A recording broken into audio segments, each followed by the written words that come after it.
Marami-rami tayong mayayari ngayon, Sek, ano? Marami. Hindi na kita pipigilan. Meron kang 7 minuto.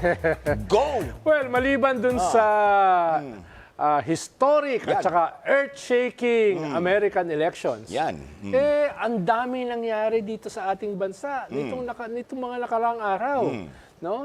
Halimbawa, pinirmahan ni Presidente yung Maritime Zones Law at Nagbabago yung mga mapa. Philippine Archipelagic Sea Lanes Law. Yan, ako. Long overdue na ito.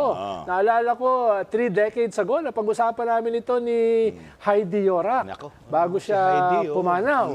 Nang sabi niya, para mapalakas yung ating claims, kailangan meron tayo mga batas Yan. defining our territory. Imaginin mo, no, ilang Make it dekada bago na pirmahan, bago nagkaroon tayo ng ganyang batas. Kaya napakahalaga nito, no, nitong batas na ito. Dahil yung victory natin Yan. sa UNCLOS na historic laban sa China ay sinusuportahan nito. At ang batayan nito ay yung tinatawag natin na Treaty of Washington na kinonsummate o dinagdagan yung Treaty of Versailles with China and the US. Ang sinasabi kasi rito, yung Scarborough ay atin. At yung mga isla sa West Philippine Sea ay atin. Kaya napakahalaga nito.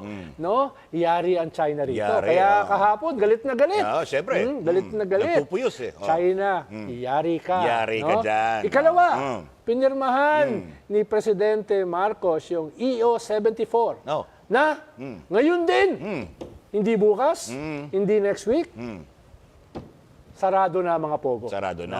Sarado na ang mga pogo. Yung promisa niya nung kanyang Yung December sona. daw. So, yari kayo. Yari na. Wala nang exception. Wala nang transition. Sarado na lahat yan. Yan. No? Ikatlo, sabi ni Congressman Chua ng Committee on Good Government sa House, may basihan para i-impeach si Vice President Sara Duterte. First time na may umamin dahil lahat kasi denial king and queen ang Kongreso, no, para mga artista, no? Walang ganyan. Ito inamin. May basihan. May basihan. At sabi ni Senator Trillanes kagabi, pinakita pa niya yung articles of impeachment. So ako na lang, panahon na lang kailan yan gagawin, sino mag-endorse.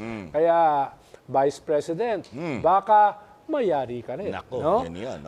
At ikaapat, may apat pa. nagkaroon ng explosive na Quadcom hearing na hindi naman bago. Pero kinorroborate ni dating PIDEA officer Asierto, dating Bureau of Customs officer Guban, Yan.